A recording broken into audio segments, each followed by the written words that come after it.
In his first major press conference since Russia launched its full-scale invasion of Ukraine nearly 2 years ago, President Putin has said there is no current need of further mobilization of army reservists. The event was carried live by all the main Russian television channels. The press conference, in which the president takes calls from members of the public and questions from journalists, did not take place last year. Mr. Putin also addressed the question of peace in Ukraine. There will be peace when we achieve our goals that you mentioned. Now, let's get back to these goals. They don't change. Let me remind you what we talked about then: the denazification of Ukraine, demilitarization, its neutral status. Either we come to an agreement about the demilitarization and agree on certain parameters. By the way, during the negotiations in Istanbul we agreed on those, but these agreements were thrown away. We had agreed on this. However, there are other possibilities. Either talking and coming to an agreement, or resolving by force. This is what we will aim for. Vladimir Putin. Well, for more on President Putin's press conference and the EU leaders summit in Brussels, where Ukraine is high on the agenda, let's speak now with Arise's Eastern European Affairs analyst, Dr. Marek Laskiewicz, who is monitoring developments from London. Dr. Laskiewicz, thank you for joining us. Let's start with Moscow, where President Putin has been speaking at his end-of-year news conference, his first since Russia invaded Ukraine. It lasted about 4 hours, and it is noteworthy, isn't it, that it was heavily focused on Ukraine? Yes, indeed. It's quite clear that Ukraine is a burning issue in Russia, and that as a result, he focused on this in order to deflect any criticism and also to boast about his achievements insofar as there are any. And the whole point of this press conference is also to show that he's very much in charge. And it is, of course, a run-up to the elections, because in Russians, they tend to go for overkill.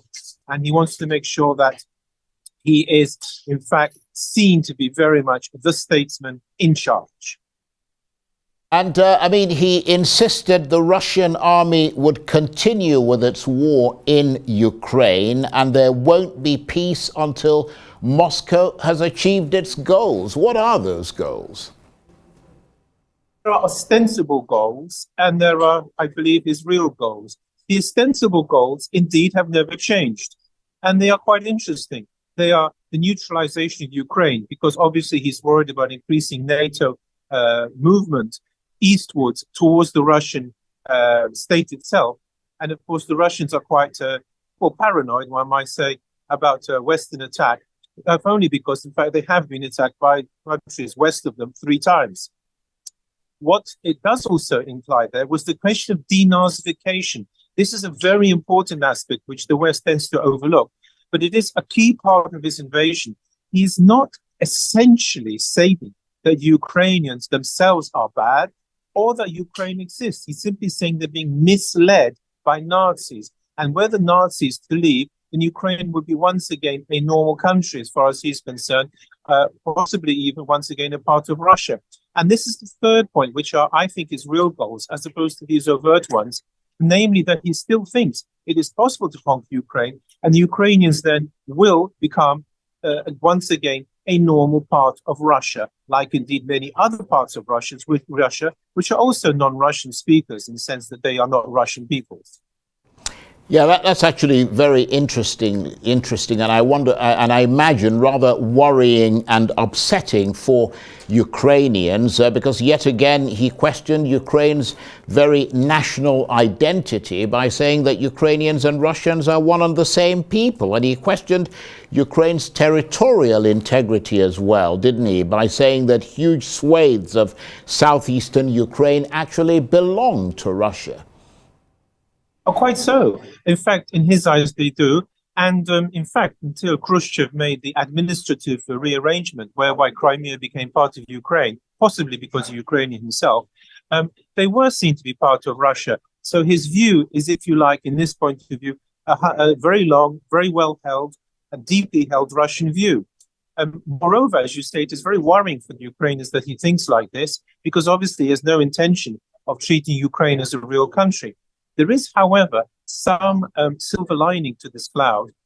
People have stated that he hasn't used nuclear weapons, for example, in Ukraine, because he never chooses to use them. This is quite false. He actually has no more intention of using nukes in Ukraine than to nuke parts of Russia, because as far as he's concerned, it is part of Russia. Therefore, for the Ukrainians, this is good news. But for other countries like Poland, it's not, because you can't draw any conclusions from Ukraine is doing from what an attack on what is perceived to be non-Russian territory would look like. And I mean, he painted a positive picture of Moscow's advances on the battlefield, didn't he? And interestingly, he said there was no need for a further mobilization of army reservists at the current time. I mean, that's rather instructive, isn't it? Yes, it is interesting.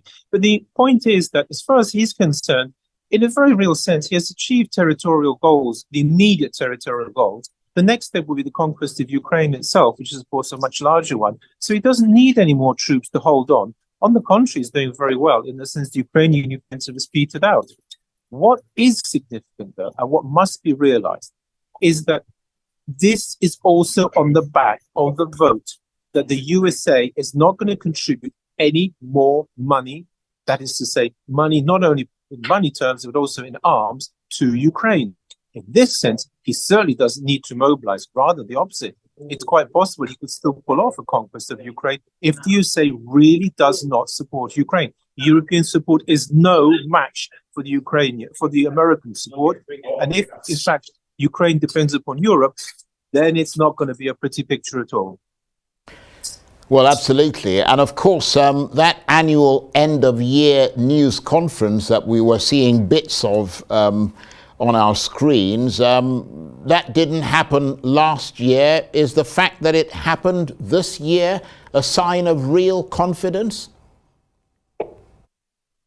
Yes, absolutely. He took a foreign trip abroad. He's building up his arms. Remember, Ukraine's are in effect diminishing. He's building up allies, and in effect, Ukraine's are diminishing. He's now a very confident man, and therefore can see a very real route forward. What is more worrying is he's already making the next step. In my book, I envisage him after Ukraine. I believe he would next take out the Baltic states, and he's indeed thinking of that.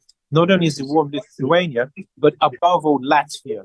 He has made very strong points about Latvia recently. So far from, in fact, worrying about the Ukrainian front, we in the West should be worried also about the possible Baltic states front, especially Latvia. Well, thank you very much indeed, Dr. Marek Laskiewicz. Thank you. We always enjoy talking with you. Dr. Marek Laskiewicz is Arise's Eastern European Affairs Analyst who was talking to me there from London.